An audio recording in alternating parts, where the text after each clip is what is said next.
हाय दोस्तों, कैसे हैं आप सभी। मैं डॉक्टर आनंद व्यास फिर से अपने YouTube चैनल पर आप सभी का स्वागत कर रहा हूं और आशा कर रहा हूं कि आप सभी ठीक हैं, मस्त हैं, इसी के साथ एंजॉय कर रहे हैं। और मैं जो वादा किया है वो निभाने के लिए आपके पास आ गया हूं। यूनिट 5 लेकर आया हूं आपके पास और इसके साथ में ही थोड़ा सा शायद इसमें मिस्टेक आ रही है। एक सेकेंड, अब लेंस क्लियर है। हाँ ठीक है। तो यूनिट 5 की हल्की सी मिस्टेक आ रही थी कि यूनिट 5 के साथ सर डिसीजन ट्री नहीं आ रहा बनाते। अब बच्चों को डिसीजन ट्री क्या नहीं आ रहा आपको?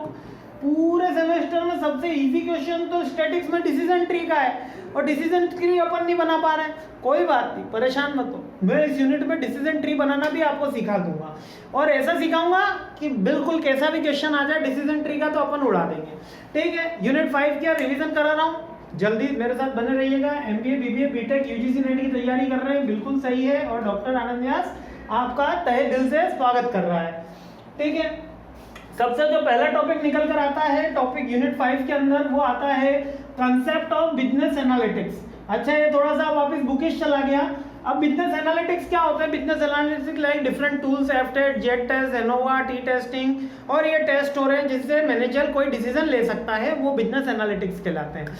ठीक है, जैसे कि बिजनेस एनालिटिक्स में आपकी पाइवेट टेबल जो बनती है वो आ सकती है, इसके अंदर कोई बार ग्राफ आ सकता है, कोई पाई चार्ट आ सकता है, कोई वेन डायग्राम आ सकता है। ये सब के सब क्या कहलाते हैं? बिजनेस एनालिटिक्स के अंदर कहलाते हैं। तो बिजनेस एनालिटिक्स का मतलब क्या है? Business analytics refer to the taking and processing historical business data and analyze business data to identify trend, pattern and rules को, यानी कि ओल्ड डेटा को एनालाइज करके नया कुछ एनालिस करके न्यू कुछ क्रिएट करना या न्यू डिसीजन पे पहुंचना हमारा बिजनेस एनालिटिक्स कहलाता है। पुराने डेटा का एनालिसिस करके नए डेटा या नए डिसीजन पे पहुंचना हमारा बिजनेस एनालिटिक्स कहलाता है। Data drives as a business being. ठीक है, आगे बढ़ते हैं। टाइप्स कितने टाइप्स के होते हैं? अच्छा, 3 तरीके के बिजनेस एनालिटिक्स होते हैं। कितने तरीके के होते हैं? 3 तरीके के बिजनेस एनालिटिक्स होते हैं। कौन कौन से? Business users drive there decision making, जो डिसीजन मेकिंग में हेल्प लेते हैं। पहला होता है डिस्क्रिप्टिव एनालिसिस, ठीक है।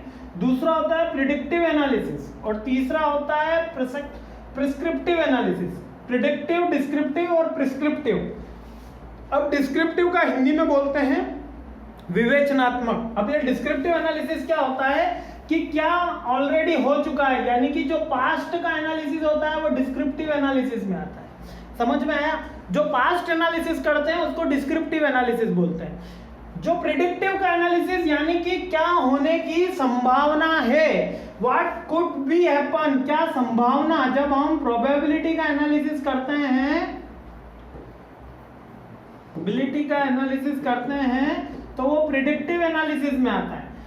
प्रिडिक्ट कर रहे हैं ना फ्यूचर को, और प्रोबेबिलिटी भी तो यही होती है, संभावना के बारे में पता लगाना, संभावना को ही प्रोबेबिलिटी कहते हैं। तो प्रिडिक्टिव का मतलब कि ये होने की संभावना है। आज मैच हो रहा है आईपीएल का, राजस्थान का, तो कौन जीतेगा भैया, उसकी होने की एक संभावना है। तो प्रिडिक्टिव एनालिटिक्स। डिस्क्रिप्टिव यानी पास्ट का इवेंट, और प्रिस्क्रिप्टिव एनालिसिस कि जो already what should happen in the future, ये होगा ही। प्रिस्क्रिप्टिव, अगले बार ये होना ही है, जैसे कि अगले बार प्रधानमंत्री के चुनाव होने ही हैं, मुख्यमंत्री के चुनाव होने ही हैं। प्रिस्क्रिप्टिव एनालिसिस यानी कि वो इवेंट जो सर्टेन है, that should happen in the future, कि वो इवेंट फ्यूचर में होगा ही, आप सभी एमबीए करके अच्छी नौकरी प्राप्त करेंगे ही। ये प्रिस्क्रिप्टिव है। डिस्क्रिप्टिव यानी कि आपने कोई ग्रेजुएशन का कोर्स किया है, ये डिस्क्रिप्टिव एनालिसिस है। और प्रिडिक्टिव एनालिसिस का मतलब कि आपको कितने का पैकेज लगेगा, वो प्रिडिक्टिव है। ठीक है, फ्यूचर के अनसर्टेनिटी के बारे में पता लगाना प्रिडिक्टिव, और ये होगा ही, हम एमबीए क्लियर करेंगे ही, जॉब लेंगे ही, ये प्रिस्क्रिप्टिव है। और डिस्क्रिप्टिव का मतलब क्या है? जो आपका पास्ट में हुआ। ये 3 तरीके के बिजनेस एनालिटिक्स होते हैं। आ गया समझ में? ठीक है, आगे बढ़ते हैं। एप्लीकेशन। अब ये बिजनेस एनालिटिक्स के तो बहुत सारे एप्लीकेशन होते हैं भैया। आप स्टॉक बनाते समय, डिसीजन लेते समय, कंपटीशन का ध्यान देते समय, कॉस्ट वैल्यूएशन करते समय, एम्प्लॉय का टर्नओवर चेक करते समय, हर जगह यूज होता है। अब यहाँ पर भी दे रखे होंगे डिफरेंट पॉइंट्स, जैसे कि बिजनेस डिफरेंट बिजनेस एनालिटिक्स कहाँ का यूज होता है? सप्लाई चेन मैनेजमेंट में, इन्वेंट्री मैनेजमेंट में, परफॉर्मेंस चेक करने में, रिस्क मिटिगेशन। रिस्क मिटिगेशन का मतलब होता है रिस्क में कमी लाना, रिस्क को डिक्लाइन करना, उसको रिस्क मिटिगेशन बोलते हैं, या रिस्क को इवेल्यूएट करने को भी रिस्क मिटिगेशन कहीं कहीं बोला गया है। Improve efficiency and product data. For an example, the manager wants to inform the performance of the machinery which has to be past 10 year, यानी कि अगले 10 साल में जो हमने मशीनरी यूज करने वाले हैं, जो करी है, उसका फ्यूचर के अंदर क्या रहने वाला है, वो एप्लीकेशन ऑफ बिजनेस एनालिटिक्स होता है। Manager wants to inform on performance of the machinery which has been used of past 10 year, यानी कि अगले 10 साल तक, पिछले 10 साल में हमने कोई मशीन यूज करी है, उसका नेक्स्ट में क्या आउटकम रहेगा, ये बिजनेस एनालिटिक्स है। इसमें हम केवल प्रोबेबिलिटी बताते हैं, लेकिन उसका एनालिसिस कर रहे हैं कि 10 साल के अंदर इतने उसने आउटपुट दिया, ये सब करा, ये सब उसका एनालिटिक्स में है। आई होप क्लियर हो गया है। एप्लीकेशन बहुत सारी जगह होता है, सप्लाई चेन में, रिस्क मैनेजमेंट में, ठीक है, टारगेट के अंदर, मिटिगेशन, रिस्क कम करने के अंदर, परफॉर्मेंस चेक करने में, इंप्रूवमेंट करने में, डिसीजन। अब ये डिसीजन ट्री आ गया। डिसीजन ट्री में अभी यहाँ पे केवल एक बात सीख लो कि 2 तरीके के नोड होते हैं। एक नोड ये होता है, एक नोड ये गोल होता है। मतलब एक नोड बनता है ऐसा और एक नोड बनता है ऐसा, ठीक है। ये नोड का मतलब होता है आगे जाएगा, और ये नोड का मतलब होता है ओरिजिन। क्या होता है? ओरिजिन। केवल इतना याद रखना। अभी क्वेश्चन भी कराऊंगा, इसका चिंता मत करना। डिसीजन ट्री का क्वेश्चन थ्योरी कंप्लीट होते ही अपन डायरेक्ट डिसीजन ट्री का क्वेश्चन करेंगे, और एग्जाम पॉइंट ऑफ व्यू का बिल्कुल एग्जाम में आएगा वैसा ही क्वेश्चन आपको कराऊंगा। तो डिसीजन ट्री क्या है? एक एल्गोरिथम यूज होती है supervise learning problem such as classification और regression. A decision tree is the classification tree. अब ये डिसीजन ट्री क्या होता है? क्लासिफिकेशन ट्री होता है। इसके अंदर जैसे कि मान लो मिस्टर पिंटू है, ये मिस्टर पिंटू है हमारे, इनको 3 डिसीजन लेने हैं। मान लो कि इनको एमबीए करना था, जो आप सब कर रहे हैं, या ये एमए करना चाहते थे, या ये एमएससी कर सकते थे, ये साइंस स्ट्रीम से ताल्लुक रखते थे। तो कौन सा इनका लिया जाए? एमबीए की फीस इनको लगी 1,20,000 रुपये, एमए की फीस थी 40,000 रुपये, और एमएससी की फीस थी 60,000 रुपये, ठीक है। तो ये 3 इनके डिसीजन रहे। इसके अंदर चेक किया जाता है कि कौन सा डिसीजन लेना फ्रूटफुल होगा। अभी आप तो सब कहोगे सर हम एमबीए कर रहे हैं इसलिए हमको तो एमए एमएससी बढ़िया लग रहा है, लेकिन चेक करेंगे किस बेसिस पे चेक करा जाता है, ये वाली बात होती है। और जब यहाँ से नोट बनता है तो ये इस तरीके का बनता है, और इससे ओरिजिन निकलते हैं तब ये आगे के बनते हैं, ठीक है। खैर अभी क्वेश्चन के ऊपर जाएंगे नहीं, क्वेश्चन में व्यवस्थित आपको अलग से करवा रहा हूँ और इसी वीडियो में करवा रहा हूँ, ठीक है। ये इसका क्वेश्चन रहा। अभी इसको थोड़ी देर में अपन यहाँ पे सॉल्व कर लेंगे, ठीक है। आगे बढ़ते हैं। हाइपोथेसिस। हाइपोथेसिस, अब हाइपोथेसिस क्या होते हैं? हिंदी में इनको बोलते हैं परिकल्पना। क्या बोलते हैं? हाइपोथेसिस। हाइपोथेसिस 2 तरीके की होती है, एक होती है नल और एक होती है वन के लो आप इसको, ठीक है। नल 0 और 1, वैसे तो 0, नल को 0 और इसको 1 बोला जाता है, ठीक है। नल हाइपोथेसिस यानी 0 हाइपोथेसिस। तो हाइपोथेसिस क्या होती है? एक तरीके का स्टेटमेंट होता है, जो परिकल्पना जो हम प्रोबेबल आउटकम के लिए करते हैं। जैसे कि मैंने आप सबको डेयरी मिल्क वाला एग्जांपल दिया था कि लोग डेयरी मिल्क पसंद करते हैं या ना पसंद करते हैं, तो उसके 2 प्रोबेबिलिटी है। जो नल प्रोबेबिलिटी है वो पसंद करते हैं, और 1 प्रोबेबिलिटी वो नहीं पसंद करते। और ये बात याद रखना दोस्तों, जितने भी टेस्ट होते हैं ना, हमेशा नल हाइपोथेसिस पे होते हैं, यानी H0 पे हम टेस्ट करते हैं कि ये ट्रू है या फॉल्स है। क्योंकि जैसे ही हमें पता चल गया ये ट्रू है, नल हाइपोथेसिस ट्रू है, यानी कि सब लोग डेयरी मिल्क पसंद करते हैं, अल्टरनेट हाइपोथेसिस यानी कि H1 अल्टरनेट हाइपोथेसिस या 1 हाइपोथेसिस ऑटोमेटिकली कैंसिल हो जाती है, ठीक है। अगर ये फॉल्स हो गई तो वो ऑटोमेटिकली एक्सेप्ट हो जाती है, इसलिए हम हमेशा टेस्ट एक ही हाइपोथेसिस पे करते हैं। तो हाइपोथेसिस एक तरीके का स्टेटमेंट होता है, एक तरीके का रिजल्ट होता है, जो हम क्वेश्चन सॉल्व करने से पहले या कोई भी अनुमान लगाने से पहले या प्रोबेबिलिटी लेने से पहले, रिसर्च करने से पहले प्रिडिक्ट करते हैं कि ये उसके प्रोबेबल आउटकम होने चाहिए। एक सर्टेन क्वेश्चन में 3 से 4 हाइपोथेसिस होती है, MPhD में जाओगे तो 5-6 हाइपोथेसिस मिल जाएगी, MTech में 2-3 होती है, MBA का कोई कोर्स हो तो 2-3 हाइपोथेसिस ठीक रहती है, ठीक है। एक वो सर क्वेश्चन भी वेरी करता है, इसे नंबर ऑफ हाइपोथेसिस का कोई लेना देना नहीं, लेकिन हाइपोथेसिस का मतलब वो स्टेटमेंट जो प्रिडिक्ट करते हैं कि सर्टेन आउटकम क्या होगा, ठीक है। Hypothesis and statical testing, the null hypothesis is a test value of predict the effect of the no relationship between the variable. यहाँ पर रिलेशनशिप चेक करें अल्टरनेटिव, और यहाँ पर नल और अल्टरनेटिव बोल दिया। अब मैं नल और 1 बोल रहा था, कोई 0 और 1 बोल देता है, कोई नल और अल्टरनेटिव बोल देता है। होती दो ही तरीके की हाइपोथेसिस है, ठीक है। Prediction of an effect of the relationship, यानी कि किसी पॉपुलेशन पे हम इफेक्ट चेक करते हैं सैंपल साइज के थ्रू। अब दो तरीके की एरर होती है। देखिएगा, एक फोटो आपको दिख रहा है, यहाँ पर एक आदमी को बता गया कि आप प्रेग्नेंट हो। भैया आदमी प्रेग्नेंट होगा? नहीं होगा ना। और यहाँ प्रेग्नेंट वुमेन को बता दिया गया कि वो प्रेग्नेंट नहीं है। तो दो तरीके की एरर होती है, टाइप 1 एरर और टाइप 2 एरर। तो सर ये क्या है टाइप 1 और टाइप 2? जल्दी से अपन इधर समझ लेते हैं पहले। टाइप 1 एरर वो होती है कि rejecting the null hypothesis when is actually true. Reject कर दिया आपने नल हाइपोथेसिस जबकि वो सही थी। लोगों को डेयरी मिल्क खाना नहीं पसंद था, लेकिन फिर भी आपने उसको गलत नोट कर दिया, तो वो रिजेक्ट हो गई।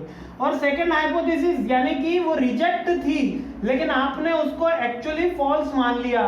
When the type 2 error means the falling the reject level null hypothesis when it's actually false. आपने उसको रिजेक्ट कर दिया जबकि वो क्या लिखा है, type 2 error means falling of the reject the null hypothesis when is actually false. उसको गलती से आपने रिजेक्ट कर दिया। अब यहाँ पर अगर वो भी समझ में नहीं आ रहा हो तो यहाँ पर मैंने बना रखा है। अब ये क्या है, ठीक, दोनों नल हाइपोथेसिस ही टेस्ट होती है, ठीक है। थोड़ा सा इधर ले लेता हूं, हाँ इसको लार्ज कर देते हैं। नल हाइपोथेसिस करेक्ट है, नल हाइपोथेसिस करेक्ट है, लेकिन उसको रिजेक्ट कर दिया। नल हाइपोथेसिस करेक्ट है तो रिजेक्ट कर दिया, तो type 1 error. Null hypothesis false है और फेल टू रिजेक्ट हो गया, यानी उसको एक्सेप्ट कर लिया है, तो type 2 error. Null hypothesis reject हो और उसको आप नल हाइपोथेसिस ट्रू हो यानी कि सही हो और आप उसको रिजेक्ट कर दो, तो वो टाइप 1 एरर। और नल हाइपोथेसिस फॉल्स हो और आप उसको एक्सेप्ट कर दो या फेल टू रिजेक्ट कर दो, तो टाइप 2 एरर। तो टाइप 2 एरर यानी कि नल हाइपोथेसिस क्या है, गलत है, और आपने उसको रिजेक्ट कर दिया। यहाँ पर ये व्यक्ति, यहाँ पर जो लेडी है वो प्रेग्नेंट है, लेकिन आपने उसको रिजेक्ट कर दिया कि आप प्रेग्नेंट नहीं हो, तो ये टाइप 2 एरर हो गई। और किसी गलत को आपने सही ठहरा दिया, तो वो टाइप 1 एरर हो गई, यानी कि आपने किसी सही को गलत ठहरा दिया, तो टाइप 1 एरर हो गई। आई होप आपको ये समझ में आ गया है। नहीं आया हो तो इसका स्क्रीनशॉट ले लीजिएगा। टाइप 1 टाइप 2 एरर यानी कोई हाइपोथेसिस ट्रू है और फिर भी हम उसको रिजेक्ट कर दे, तो टाइप 1 एरर। और कोई हाइपोथेसिस गलत है और हम उसको एक्सेप्ट कर दे या रिजेक्ट करने से फेल हो जाए, तो टाइप 2 एरर हो जाती है। यही इतना पूरी रामायण की बात है। आगे बढ़ते हैं। Testing of hypothesis, large sample small sample. अब ये लार्ज सैंपल स्मॉल सैंपल क्या है, नंबर ऑफ सैंपल ही बताते हैं कि वो लार्ज है कि स्मॉल है, ठीक है। नंबर ऑफ सैंपल, तो नंबर ऑफ सैंपल यदि लार्ज है तो कितने, लार्ज है तो लार्ज है और स्मॉल है तो स्मॉल है। बस इसमें इतना ही डिफरेंस होता है। लार्ज सैंपल क्या होता है, स्मॉल सैंपल क्या होता है, ये याद रख लेना। वैसे टी टेस्ट का नियम है 30 से ज्यादा हो तो लार्ज, 30 से कम हो तो स्मॉल। क्या बोला मैंने, 30 से कम हो, 30 से कम हो तो स्मॉल और 30 से ज्यादा हो तो लार्ज। वैसे इसकी कोई ऑथेंटिक डेफिनेशन नहीं है कि इतने सैंपल को लार्ज सैंपल माना जाएगा या इतने सैंपल। ये पॉपुलेशन साइज के ऊपर वेरी करता है। यदि हमारी पॉपुलेशन 2 लाख जनों की है तो 50,000 सैंपल भी 5,000 सैंपल भी काफी स्मॉल हो जाएंगे, 50,000 लार्ज में हो जाएंगे। और अगर मेरी पॉपुलेशन 2 करोड़ की है तो 50,000 भी स्मॉल हो जाएगा। Getting my point. यदि 2 लाख की है तो 50,000 लार्ज हो गया, लेकिन 2 करोड़ की है तो 50,000 स्मॉल हो गया। इसलिए कोई ऑथेंटिक डेफिनेशन नहीं है, लेकिन टी टेस्ट के अकॉर्डिंग अपन ये मान लेते हैं कि 30 से कम वाला स्मॉल और 30 से ज्यादा वाला लार्ज। केवल इतना ही याद रखना है लार्ज सैंपल और स्मॉल सैंपल के अंदर। लार्ज नंबर ऑफ नंबर्स में होता है और स्मॉल नंबर्स में होता है। अब ये थोड़ा सा इंपॉर्टेंट है, इसको थोड़ा शांति से समझेंगे और अच्छे से समझेंगे। क्या है, चारों टेस्ट दिए टी एफ जेड और काई स्क्वायर। यहाँ पर भी सारे दिए हैं, टी दिया है, एफ दिया है, जेड दिया है, काई स्क्वायर दिया है। चारों में डिफरेंस होता है। चारों में क्या डिफरेंस होता है वो साथ अपन सारी चीजें चेक करेंगे।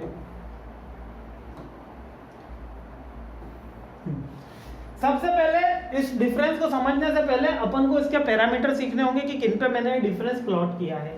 पहले तो उस टेस्ट का नाम, कि कैसे वो टेस्ट करा जाता है। जैसे एफ टेस्ट एनोवा टेस्टिंग होता है, काई स्क्वायर पे टी पे होता है, जेड पे होता है। सैंपल साइज लार्ज है कि स्मॉल है, इंफॉर्मेशन कौन कौन सी दी हुई होती है टेस्ट करते समय, डिस्ट्रीब्यूशन अभी पढ़े थे ना पिछली यूनिट में, नॉर्मल पॉइजन, हाँ वही वाले, ठीक है, नॉर्मल पॉइजन के कौन सा डिस्ट्रीब्यूशन है, और टेस्ट के क्वेश्चंस, ठीक है, इनके बेस पे अपन ने चेक करते हैं कि ये टेस्ट कौन सा लगाना है।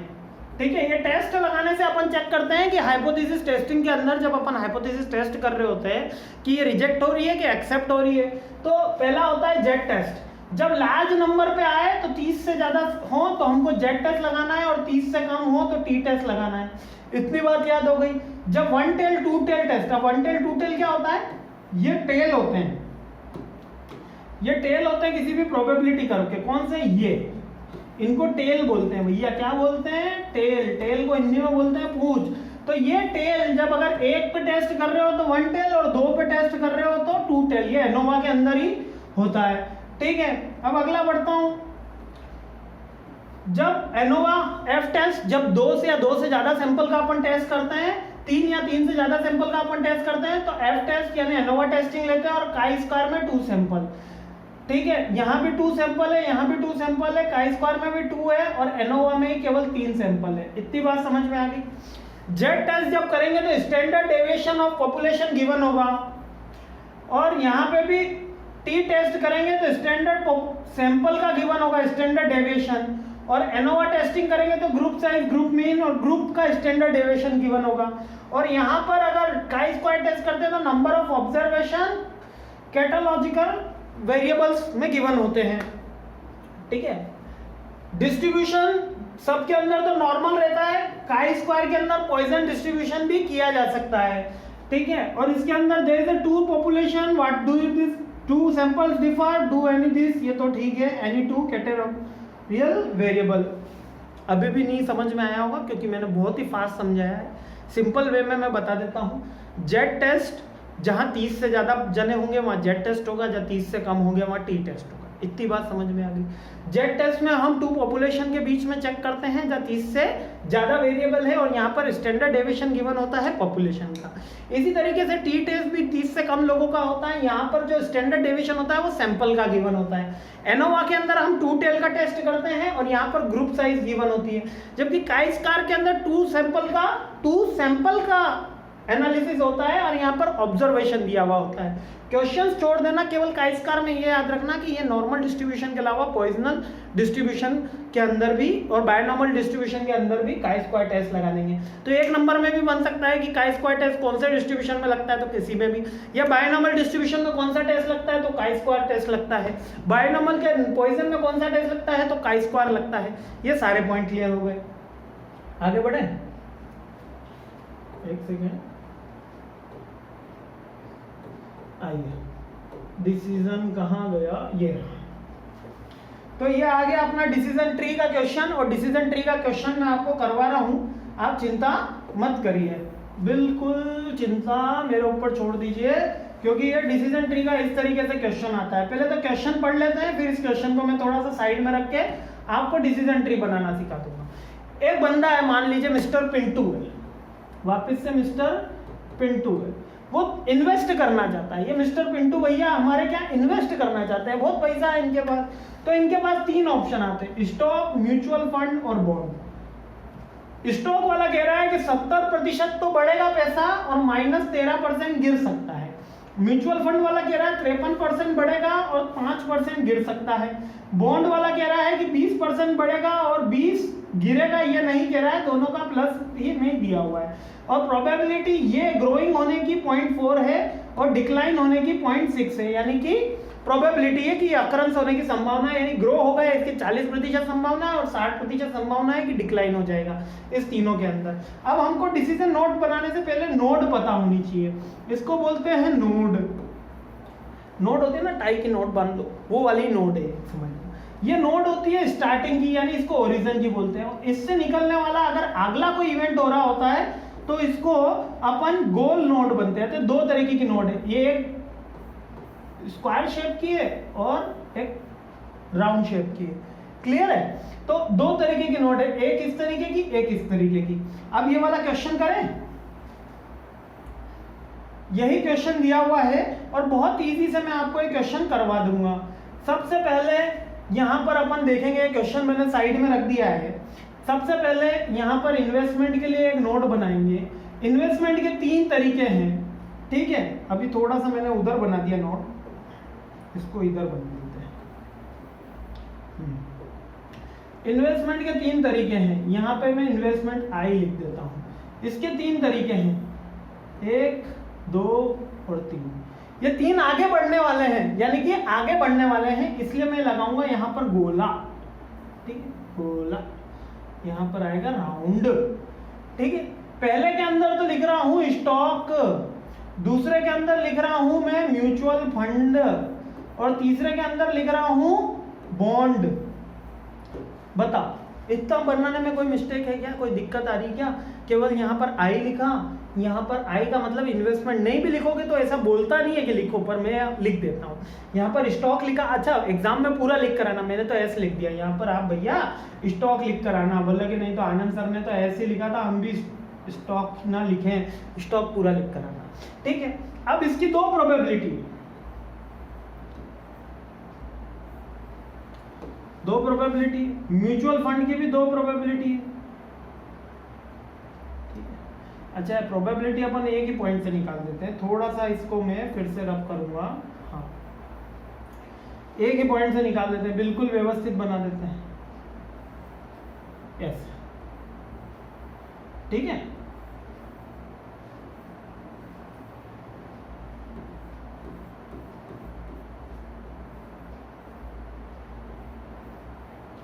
प्रोबेबिलिटी क्या है? 70 की, लिख दो। दूसरी प्रोबेबिलिटी क्या कह रही है? -13। दूसरी प्रोबेबिलिटी क्या कह रही है? -13। थोड़ा सा अब इसमें हाँ कम करना पड़ेगा मेरे को भैया, हाँ, इसको क्या कह रही है? -13। अगली प्रोबेबिलिटी क्या कह रही है? 53। अच्छा नहीं दिख रहा है, चलो वापस से डार्क कर देते हैं। अगली प्रोबेबिलिटी कह रही है 53। उसकी अगली प्रोबेबिलिटी क्या कह रही है? -5। उसकी अगली क्या कह रही है? 20। और उधर भी क्या कह रही है? 20। बराबर। अब इतना तो कर लोगे, स्टॉक म्यूचुअल फंड भी 70, 13, 52, 5, 20, 20, इतना तो अपन कर लेंगे। अब प्रोबेबिलिटी लिख दो यहाँ पर 0.4, 0.6, 0.4, 0.6, 0.4, 0.6। इतना तो डिसीजन ट्री का सही हो गया। देखो 0. इतने में तो आपको 50% नंबर दे दिया उसने। कितने दे दिए?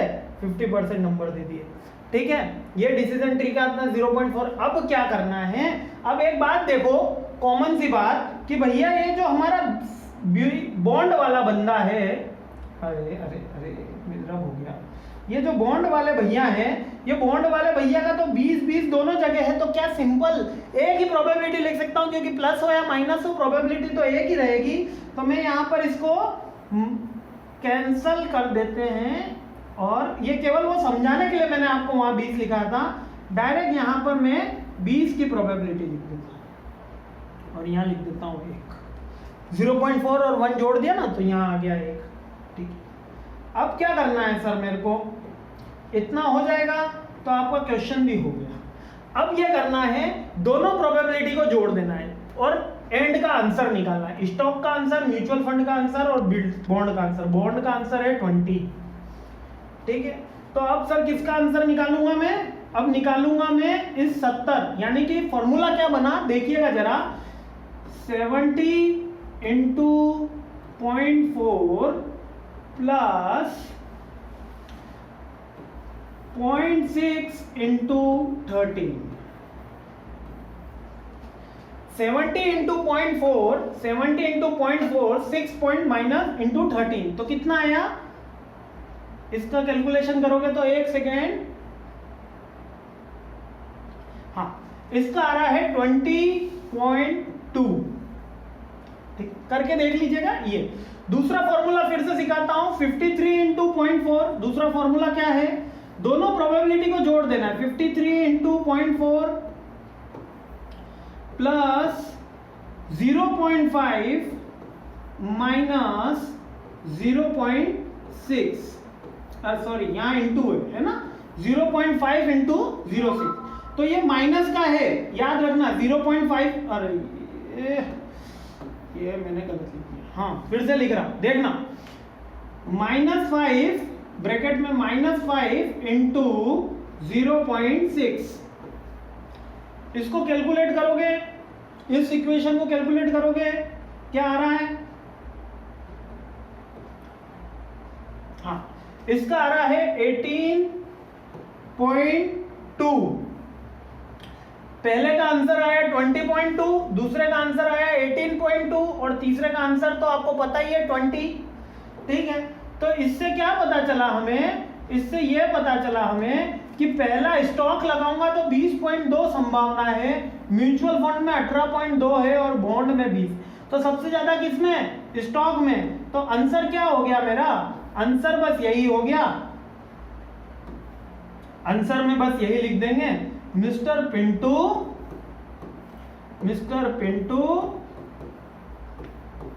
गो फॉर स्टॉक ऑप्शन, किस पे जाएगा वो, स्टॉक के ऊपर जाएगा, क्यों, क्योंकि उसमें सबसे ज्यादा 20.2 है प्रोबेबिलिटी, ग्रोथ रेट जो है वो 20.2 है, सबसे इजी क्वेश्चन है। अच्छा मैंने क्या करा, जरा आपको तुरंत समझा देते हैं, क्या करा, मैंने कुछ भी नहीं करा, देखो स्टॉक, म्यूचुअल फंड और बॉन्ड लिख दिया, तीनों की प्रोबेबिलिटी लिख दी 0.4 0.4 0.4, और बॉन्ड में तो एक ही थी तो एक लिख दी, इसकी आगे उसके वैल्यू लिख दी, 70 लिख दी, 13 लिख दी, 53 लिख दी, 5 लिख दी, 20 लिख दी, इन सबको योग लगा दिया, यानी 70 into 0.4 minus 13 into 0.16, 53 into 0.4, 5 into 6, तो ये हमारी प्रोबेबिलिटी इधर 18.2 आई, इधर 20.2 आई और इधर 20 आई, और जो सबसे ज्यादा है वही तो आंसर है, उसी में तो सबसे ज्यादा ग्रोथ होगी। अगर ये ग्रोथ की जगह ये पूछ लेता कि लॉस हो रहा है, अगर पूछ लेता लॉस हो रहा है तो सबसे कम वाला ले लेते हैं कि ये 18.2 में मेरे को सबसे कम लॉस हो रहा है, यानी कि 3 ऑप्शन है, एक के अंदर लॉस बता देता, दूसरे में भी लॉस बता देता, तीसरे में, तो इसमें हमें लॉस वाला ले लेते हैं, इतना सही करना होता है। आई होप आपका ये पूरा का पूरा हो चुका है। तो कैसा लगा, पांचों यूनिट का रिवीजन, 12 बजने वाली है और इसी तरीके से मेरा रिवीजन भी आपके पास पहुंच रहा है। Thanks for watching my this video and really best luck for your exam and I really appreciate your time. Thank you so much.